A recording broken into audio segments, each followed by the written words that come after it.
Well, good afternoon, good evening, and good morning to colleagues who are joining us from around the world today. Thank you for joining us for this session on businesses' humanitarian response to the war in Ukraine.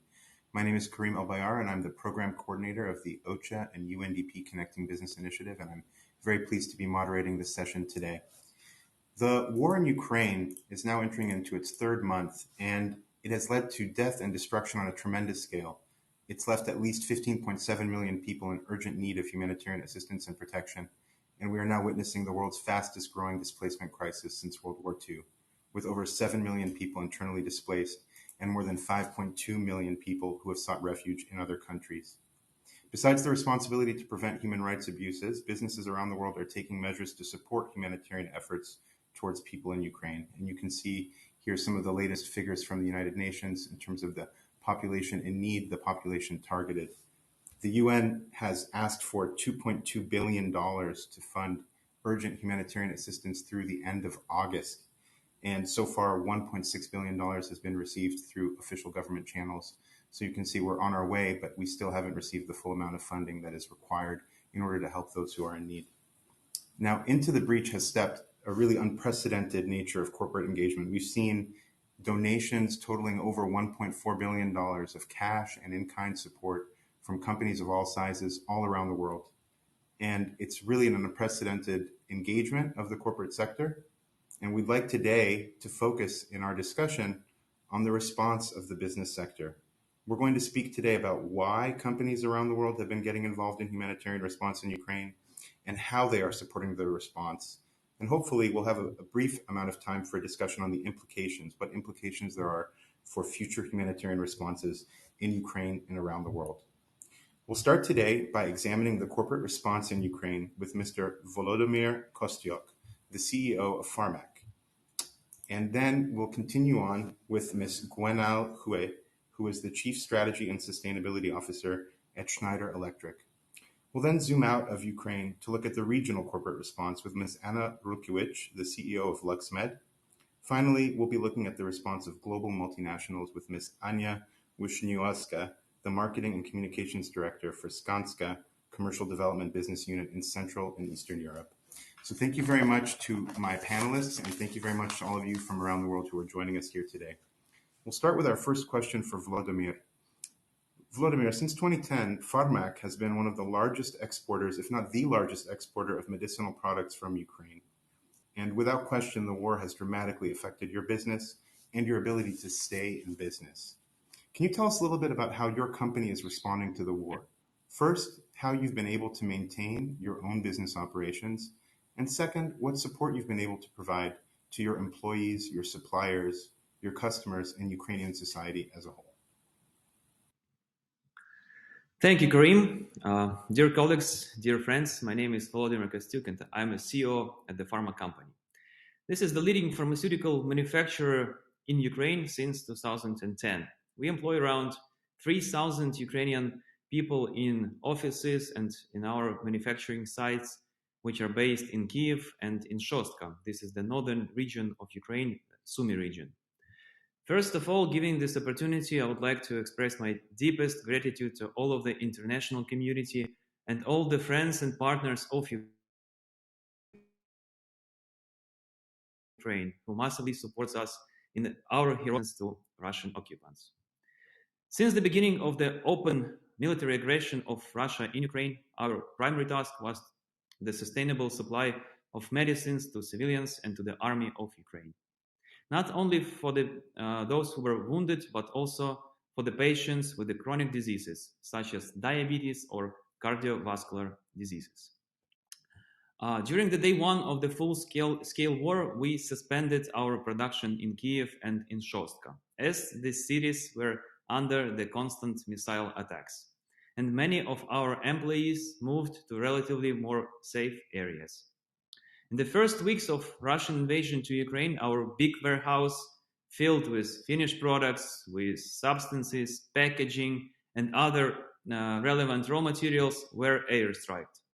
I still keep that deactivated missile in my office. The losses there we counted up to $50 million. Despite this, we managed to relaunch our manufacturing in the middle of March. Even in Shostka, The city was almost surrounded by armed enemy. Understanding our responsibility, our people choose to work under the constant shelling and airstrikes. Some of the employees who could not escape to the bomb shelters just laid down on the floor in the sound of air raid sirens. During the long curfews that sometimes were 72 hours, our employees had to stay overnight in the factory. Another big problem that seaports and air transportation were blocked. Some automotive highways either partially blocked or crowded due to the increase of the load. So logistics still remains the bottleneck for us now. Because of the destroyed warehouse, we had to find an alternative source of cash. And just a couple days ago, we got a new EBRD loan approved. This financial institution was always a friend for us. They always supported us with our ambitious projects in the past, and they choose to give us a helping hand in the risky times of war. We managed to communicate proper delivery and payment terms to our international partners who were supplying the key pharmaceutical ingredients to maintain our production. Sometimes our partners prioritizing supplies to Ukraine as they were aware of the humanitarian disaster we have here now. This is very important and we are very grateful to them. Also, we managed to continue, definitely with some delay, but we managed to continue our export of medicines, which were not in the shortage in Ukraine. Selling medicines abroad, helping us to have financial balance, paying salaries and purchase raw materials. Also, we were managed to keep absolute majority of our staff. Many of our office people were not engaged in the working process in the first 2 months of the war. Anyways, we kept supporting them financially to the extent that we were able to. Now we are almost back to the regular business activities and most of our employees work full-time. Importantly, we are still providing the full medical insurance for all of our employees. Also, Farmak has granted financial support to the employees who lost their houses. As for the direct humanitarian aid, we have already provided free medicines as well as necessary military and safety equipment for around 400,000 euros. Apart from this, since the very first day of war, we addressed our partners abroad asking to supply critical drugs and medical devices to Ukraine in the format of humanitarian aid. Some of these were provided for free, but also we had to pay for part of it. We are covering all the logistics by our own costs and resources. The humanitarian aid is supplied directly to the warehouse of Ministry of Health in Ukraine. So far, we managed to dispatch already around 1.8 million euros of humanitarian medicines from our partners. Another very important remark that we cooperate 24/7 with the state authorities to ensure non-stop supply of necessary drugs. We participate in the development of so-called Marshall Plan for Ukraine in the part of healthcare. Additionally, we continue our community projects in Sumy region, like providing IT educational courses for the children in school and delivering seeds packaging to the people in partially destroyed villages so they can plant their private gardens to ensure crops and food for their families in the autumn. We support many educational projects in Kiev, and this is the sustainable development in the times of war as we see it. Thank you for attention. Thank you very much, Volodymyr, for these comments and for sharing with us the really remarkable steps that your company is taking. I think it's a story that we've heard from a number of companies, both within Ukraine and outside of Ukraine, and it's truly inspiring what you've been able to do in unimaginably difficult circumstances, both to maintain your operations, to support your customers, your suppliers, your employees, and also to provide needed humanitarian assistance. It's a great example of the power of the private sector to provide this type of support in an emergency. I'd like to now move to Ms. GWENAELLE from Schneider Electric. Schneider Electric, of course, is a French multinational company providing energy and automation digital solutions. I understand that Schneider has operations and employees in Ukraine and a number of employees as well as contractors there. GWENAELLE, can you tell us about your company's humanitarian efforts in Ukraine, and in particular, your efforts to ensure that your Ukrainian employees and their families are getting the support that they need? Yes, with pleasure. Very happy to be here.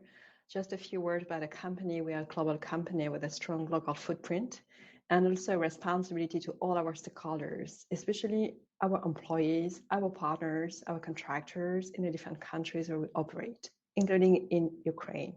So when a crisis situation occurs, the first priority for us is the safety of our people, absolute priority. So what happened first is that we worked on relocation. We had like 538 people in Ukraine that we were working to assist. That includes our employees, but not only, also our agency partners and their beloved ones. And what I can tell you is that today, 1 out of 3 of our employees and their beloveds have been relocated in neighboring countries. And this is based on the efforts of all our employees, a lot of generosity across the company. And so Poland has been the hosting country for the vast majority of the relocation, but not only. We see numbers of our employees in other countries wanted to help, especially in Germany, in Spain, in Czech Republic, in Italy, in Romania. So the first priority was relocation and to find emergency accommodation to help them to be in a safe place. And it was thanks to the heroic effort of our teams on the ground to make it happen, to mobilize themselves in neighboring countries, to volunteer, to host families in their own house.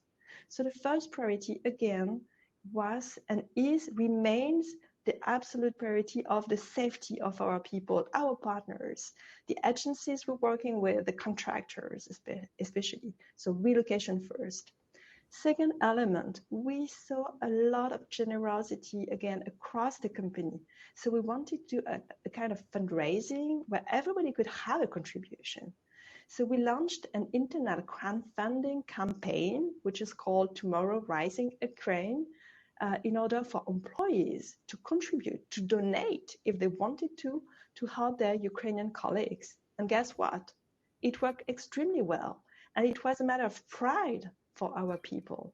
And therefore, thanks to the incredible spirit of solidarity, of generosity across the company, with our employees, with our foundation, and of course, with the company Schneider Electric, we gathered €2 million donation. And the objective was just transparently deploy this money with the specific needs of our people, Ukrainian people, from housing, settlement hardship allowances, but also help them in the language lessons, help them with psychological support, etc., etc. So as you see, first priority relocation, second priority fundraising. It was to bring immediate support to our people, but also to show the pride of the company, to be all together, to be united, to have solidarity and generosity across the company. But the story does not end there. We needed also to partner with numbers of local NGOs because it is a whole ecosystem that took place. And so we continue to be very active towards the NGO. So our foundation, the Schneider Electric Foundation, worked with numbers of different NGOs. The first one being SOS Village d'Enfants, because what we see is that there are numbers of children that are forgotten in this complex situation. So we wanted to accompany those Ukrainian children through Poland, Romania, and Lithuania to have them being in what we call the SOS children villages. So they have been provided specific care. Another NGOs that we are working with is the SOS Altitude. And the objective is to work with the refugee camp in Moldavia, especially with tents, electrical equipment, everything that was available for this camp to be operational. And last but not least, we've been working with the Global Compact Ukraine. What? It's to provide online psychological support because we see this is a very tense situation. So mental health, mental project was so important to date. And UN Global Compact Network Ukraine launched this project. So we wanted to contribute to that also, to provide Ukrainians of all ages, of all genders, of all social status, with numbers of psychological support, mental health as one of the priority. And here we're targeting more than 2,000 Ukrainian people. So I would like to thank the UN Global Compact for launching it, because again, this is something to rebuild the future. We need to tackle this psychological situation. And finally, in addition to all, what I've been presenting on relocation, fundraising, partnership with NGOs, we've been working in electricity, on electricity. This is our core business. This is our core expertise. But then why not putting at the disposal of people having tough situation, our expertise to make it better for them? Because what we've seen is that the devastation of the war in Ukraine has caused over 1.5 million people to be without electricity.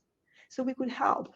And therefore, we donated equipment worth than 4 million euros to help restore the immediate essential energy supplies.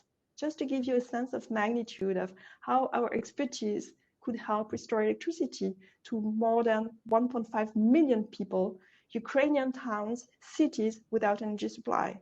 So you see the numbers of things that we can do, from relocation towards fundraising, towards immediate support, towards psychological support, and at the end, electricity support. Thank you very much for that, GWENAELLE. And as with the remarks from Volodymyr, it's really inspiring to see the many different areas in which Schneider Electric is engaging in terms of direct support to your employees, the support for relocation, the fundraising, working with NGOs. I think it's also really interesting and inspiring to see that going beyond just the classical corporate social responsibility, asking companies for donations, you are actually really partnering in the sense of working directly on the electric grid, supporting the people of Ukraine and restoring these essential services that Schneider Electric has real expertise in. So thank you very much for those really excellent examples. I'd like to now move to Anna from LuxMed, a private healthcare services company based in Poland, which is part of the Bupa Group, a global insurer and provider of medical services. Anna, I think building on GWENAELLE's comments, and given the nature of this crisis, can you tell us about how LuxMed is leveraging its expertise in the medical field to support people affected by the war in Ukraine?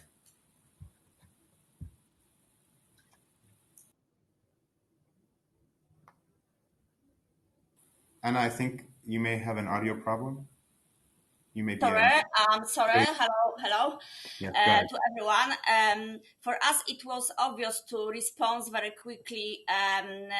In this case, what happened in Ukraine. So, in the next day after the war started, we created the special package for the refugees from Ukraine. And it was very natural for us, because our mission, of course, is to help people in not only in healthcare but in general save people's lives. So together with Bupa, I would like to stress Bupa, because Bupa helped us a lot as our partner. We launched a special healthcare and work support program for Ukrainian refugees, and the program is made up for 3 pillars. First, it was and it is now outpatient service. So we are giving the medical service to all refugees in all our outpatient clinics. The next is hospital treatment. So we open our 14 hospitals for the people who needed the help in terms of health. And of course, for us, it was very important to help them in terms of the professional development here in Poland. So our initial commitment was £6 million, but what we say, and Bupa says that it is not always, of course, if it will be another needs, we will inject more money in our foundation. So we offered urgent medical assistance free of charge in all locksmith clinics, it is about 300 clinics, outpatient clinics. And for example, in terms of hospitals, a lot of refugees continue the treatment, for example, oncological treatment care here in our hospitals. We are working with local government as well. For example, we provide help in special centers and points created in places where Ukrainian gather. For example, we coordinate a larger medical point at Ptak Warsaw Expo, where refugees can find shelter and stay for several days. So we help about, from the beginning, it was about 10,000 people in such centers. We opened our medical point, always at main railway station.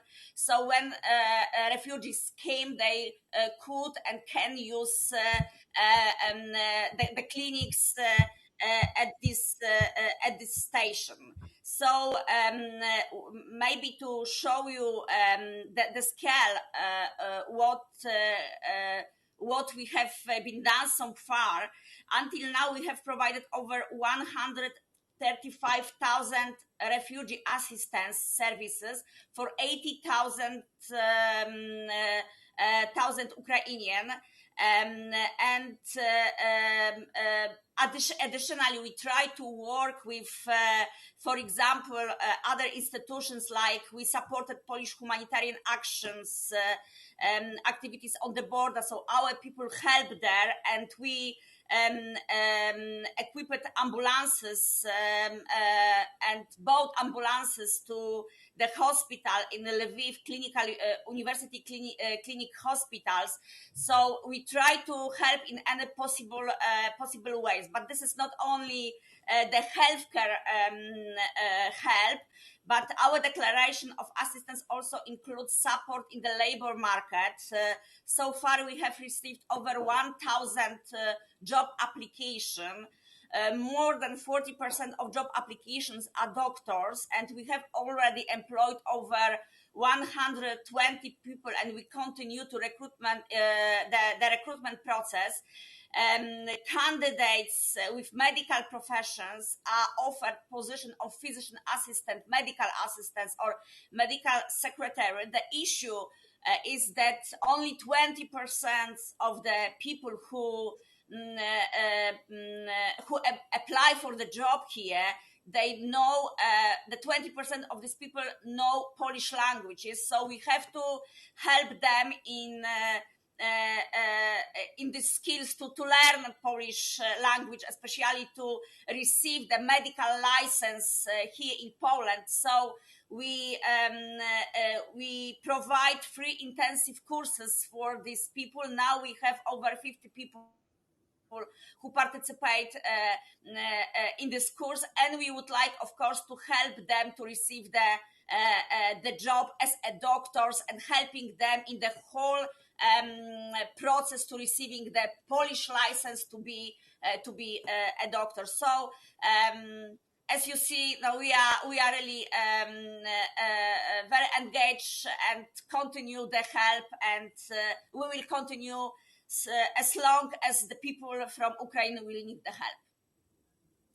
Well, thank you for another really remarkable set of remarks and interesting examples that you've given. I'm struck again by the direct assistance, the financial support, the in-kind support, but also the leveraging of your company's expertise and your areas of expertise. I think that's really the story here. When we talk about business partnership, when we talk about business support to humanitarian response, it's not just cash, it's not just goods, but it is leveraging the areas of expertise that you have. Also, truly interesting to know about the many doctors that you are recruiting, and the additional support you're providing now to language. I mean, I think that's another really interesting story to tell, and a story that we've heard from a number of companies that are supporting the humanitarian response in Ukraine. So thank you, Anna. I'll now go to our other Anna. Anna from Skanska. Skanska is the 5th largest construction company in the world, and it's a multinational based in Sweden with more than 30,000 employees operating around the world. And so we said we'd start by looking at the way companies are responding within Ukraine, and then in the region. And now it's interesting to take a look at how a large multinational like Skanska, which has no operations in Ukraine, but is active across the region, including in Poland, Czechia, Hungary, and Romania. It's very interesting to take a look at how you're responding. I know that you have a number of Ukrainian subcontractors as well all around the world. Anna, can you please tell us how and why your company is responding to the crisis in Ukraine? Hello, thank you very much for having me, and thank you for having this topic on the agenda.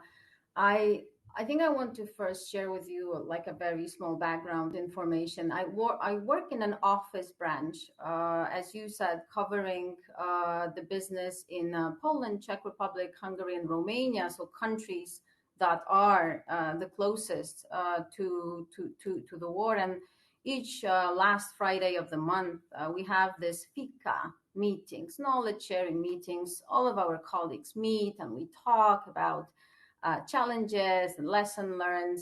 And we also had a fika planned for the 25th of February.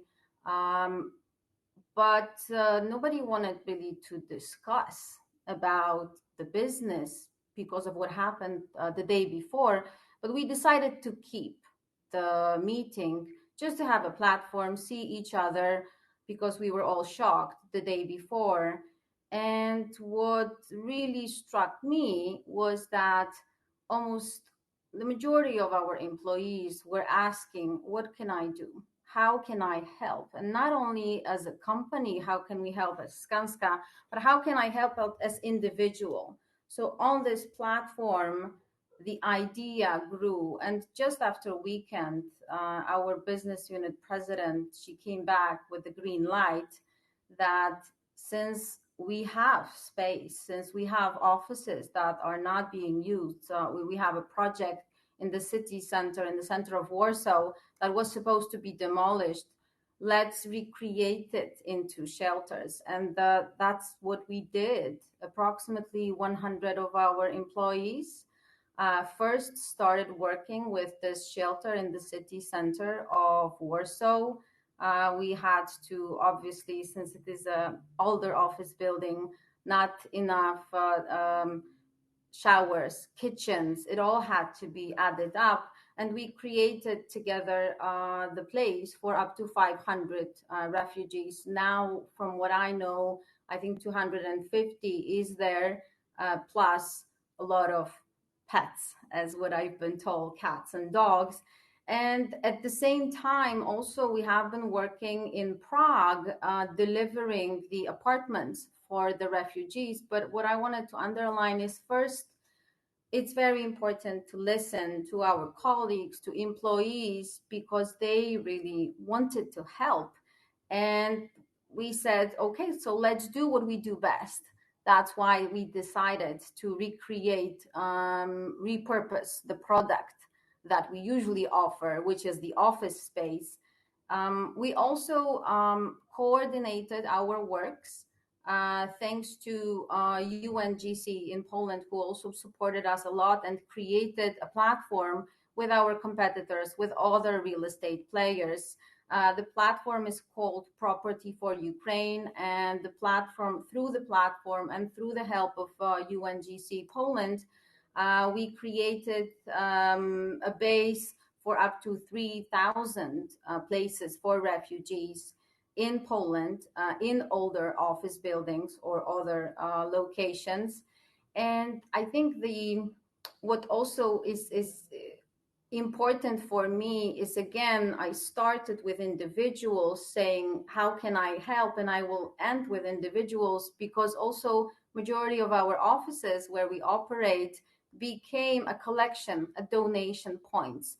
Not only the big donations through the bank accounts that, of course, our company, my company, has also done, but also allowing people, engaging people to use the properties that we use to collect all the important products that could be later on, and they were donated to various people in need.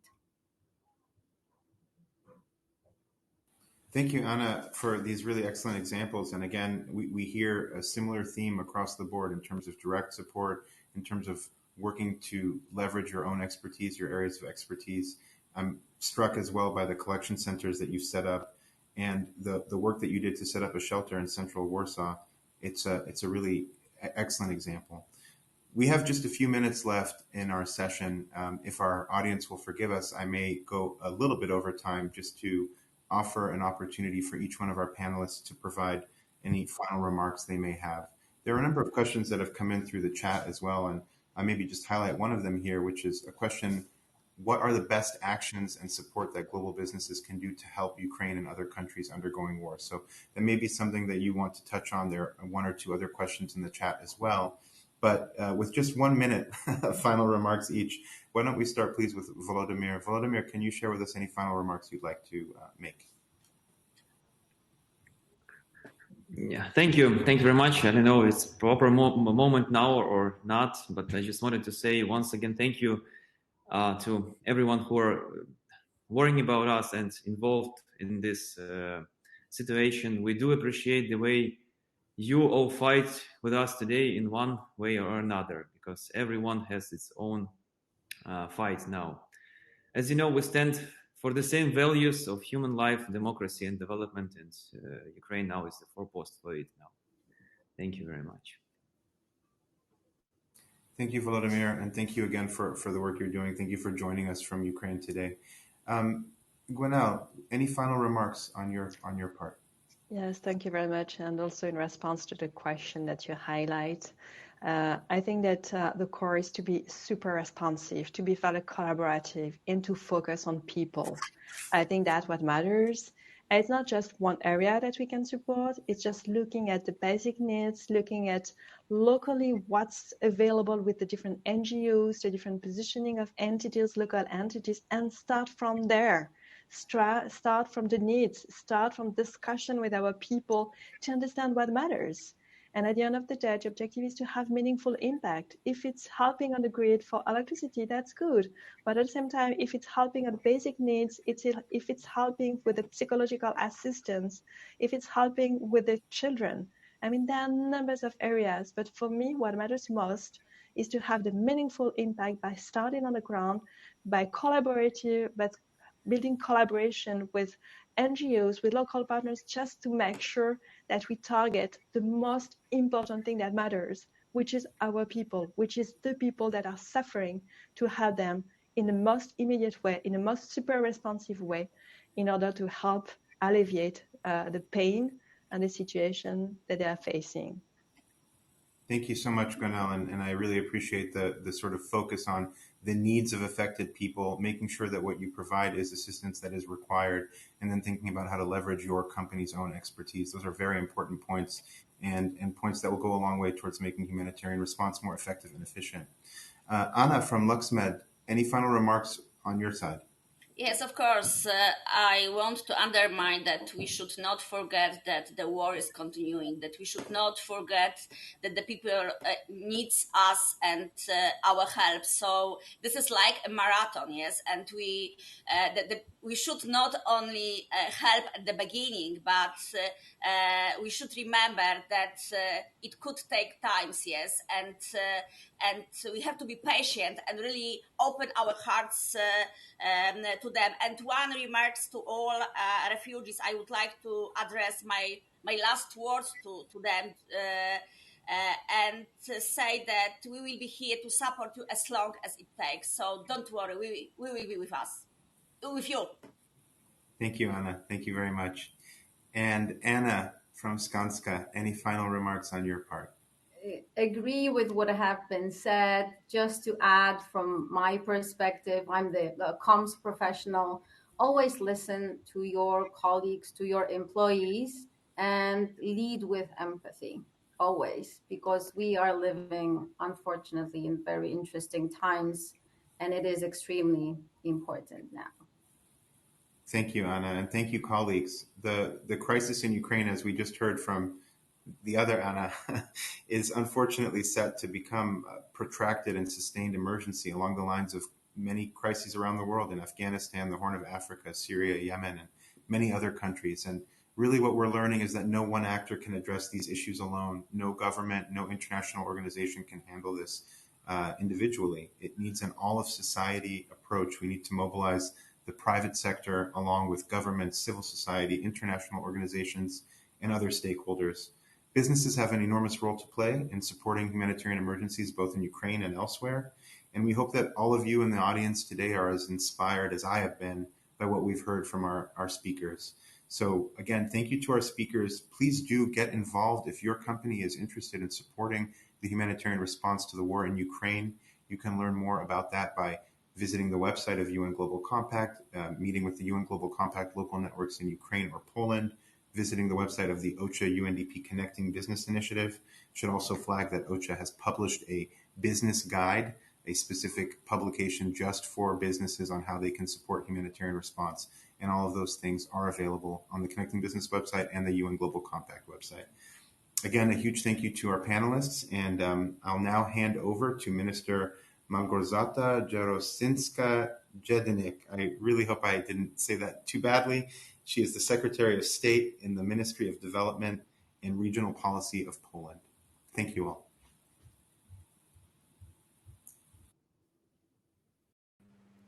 Ladies and gentlemen, it's my great pleasure to take part again in the Leaders Summit 2022. The war in Ukraine has additionally emphasized the importance of corporate social responsibility and the role of business. Private sector has a wide range of opportunities to support Ukraine in recovery from the war. We appreciate Global Compact Network Poland's active involvement in supporting Ukraine and its society in humanitarian crisis. The important role of business will be the key focus of the 11th session of the World Urban Forum that Poland and UN Habitat organize from 26th to 30th June in Katowice. The main topic of WUF 11 is transforming our cities for a better urban future. I invite you all to take part in this event. The main program assumes several different formulas of engaging the entrepreneurs, like business assembly or business and industry roundtables on just and green resilient urban future. Business entities will also have opportunity to present during WUF exhibition their achievements, as well as to show how cities can solve the problems of housing, transport, energy, and accessibility. Poland, as a host country of WUF 11, will organize a special session on rebuilding communities and neighborhoods after war and natural disasters, with participation of international financial institutions, development policy actors, and cities. Ladies and gentlemen, I believe that close cooperation of governments, business, and cities is crucial in addressing the complex, interconnected challenges that lie at the heart of humanitarian, development, and peace efforts. Once again, I invite you all to the World Urban Forum in Katowice.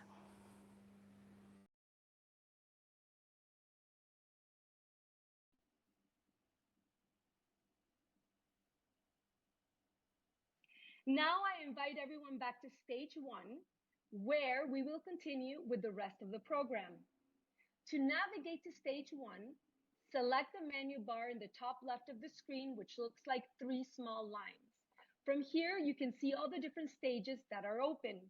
If you are having any technical issues or need any help, you can reach the team through the help tab in the chat box.